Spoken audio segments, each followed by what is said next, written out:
Hi everyone, so the summary of this video is kind of like Corydoras is currently a mess, and that is the real conclusion at the moment. Corydoras is a genus of catfish, siluriforms, and is the only genus within the tribe Corydoralinae. It has two sister genera, which make up the tribe Aspedoridinae, and these are Aspedoras and Scleromystax, making up the subfamily Corydoralinae. So that contains also Corydoras and therefore all the genera of Vocus that is commonly debated within. Along with the subfamily Calyctinae, which includes Hoplosternum, Lithopolosternum, Dianema, Calyctes and Megalichus, they make up the family Calyctidae. But this video is more on Corydoras. The whole of Corydoralinae is included in here, and that's because they have kind of been messed around with all as a group. So we'll include Aspedoridinae here. Scleromystax was described in 1864 but classified as under Corydoras till 1980, before Scleromystax was resurrected again in 2003 to around 2005. Aspedoras, on the other hand, was only described in 1907 and seems to have never actually been classified under Corydoras, although there is a number of Aspedoras to be classified under Corydoras based on the increased knowledge we know of their morphology and evolutionary placement and genetics. So it's a genus to watch, so not all Aspedoras will stay Aspedoras, and this has been reflected also in where they place in the whole tree of life or phylogenetics. Within Corydoralinae, there's been a lot of change. Corydoras was originally split up into multiple genera, and this is somewhat reflected in the lineage system, which is lineages 1 to 9. Lineage 8 is split into multiple subgroups. Lineage 2 and 3 represents Aspedoras and Scleromystax respectively. In some phylogenies, Aspedoridinae is therefore nested within Corydoralinae, and this depends on which method they are using and what genes or morphological features they are using. So it's worth looking at a phylogeny and looking at how they're calculating it, because it's based on models, and models based on assumptions. And even parsimony, which is used, probably one of the more frequent ones, that uses the assumption of Occam's razor, which is that the most simplest method to a solution is likely to be the true one. So this is quite often seen when it comes to parsimony. The least jumps or assumptions for a species to evolve is likely the correct one. But this is problematic. Taxonomic categories are ideally more monophyletic, and it doesn't help that there are currently Aspedoras species, which won't be Aspedoras for long, nested within Corydoras. And monophyletic generally means an ancestor and all of its descendants. So that is the aim, for a category to contain the ancestor and all of its descendants. As of 2003, Vocus, which represents clade 1 of lineage 8, was synonymized with Corydoras based on the lack of morphological features to separate the two, and this was done by Brito, and it's commonly debated, and generally Vocus, we can agree, is a different genre, but at the moment it currently kind of isn't, and it depends who you talk to and their own opinions. So if you want an opinion, I'd say research it.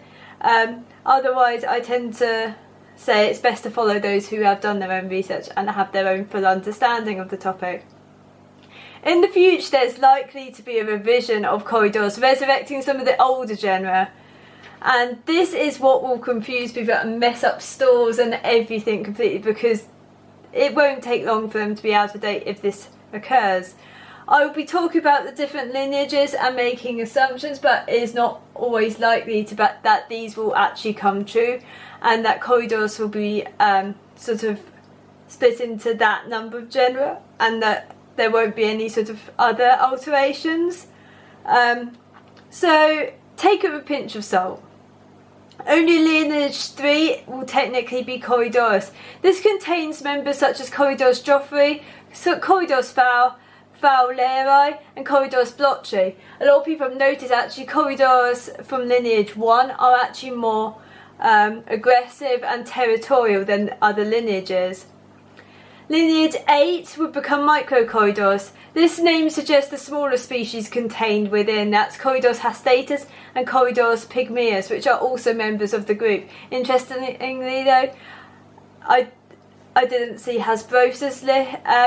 Interestingly though, Planet Catfish actually lists Corydoras habrosus as corid in lineage 9, which they're also very small, so it's kind of like, it doesn't mean just because it's small it will be in that category. There's a whole load of other morphological features and genetics involved.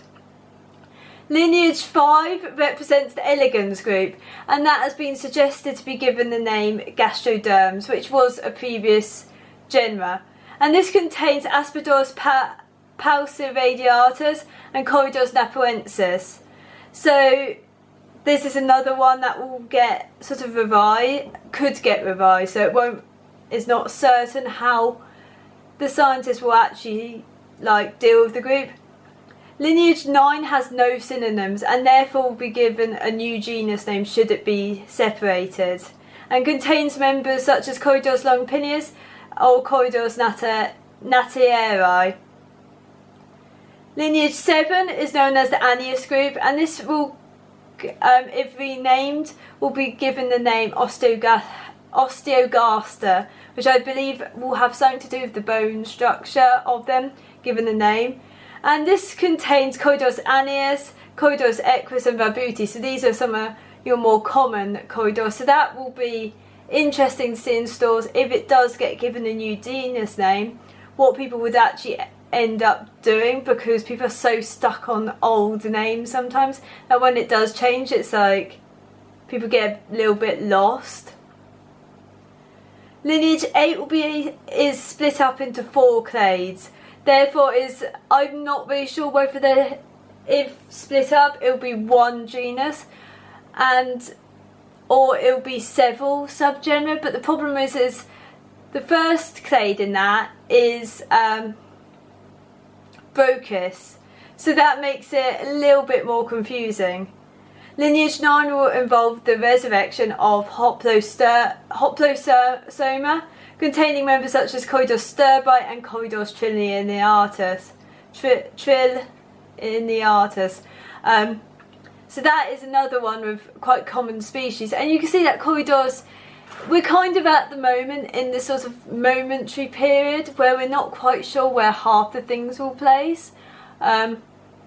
Well, people like me aren't sure, but there are people working on the topic and working on the taxonomy of these. Whether Corydoras will stay as it is and for how long, it also depends on the money, the finance going into this, and it can be really low, especially for the sciences and taxonomy. Taxonomy is not massively popular for funding, so it might take some time, but there are people really working on Corydoras and describing species, describing the CWs and C numbers, and possibly synonymizing many of them or resurrecting genera and species. And it's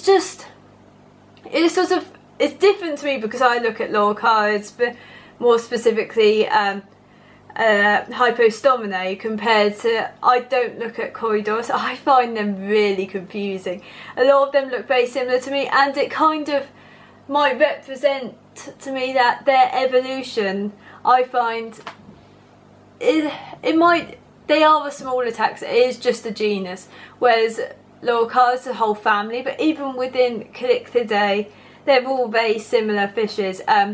Calyctinae is a lot easier to get to, I think, species level, and there's a lot less members. There's hardly any, and some are big, real big, and Brochus doesn't even compare to how big some of these are. So I think it can be about 30 centimetres total length for Hoplosternum and Megalichus, but they're built like bricks. They are armoured, so they have dermal plating, which is bone-like structure or bone structures covered in skin rather than scales which is protruding from it, and they're heavily built fish, but their markings are so very similar in Corydoralinae. It's quite confusing, I think, and some people really get into Corydoralinae, and I understand they're manageable sizes. There's so much diversity around. The price is tad high, but it has to be, and a lot of people have bred them and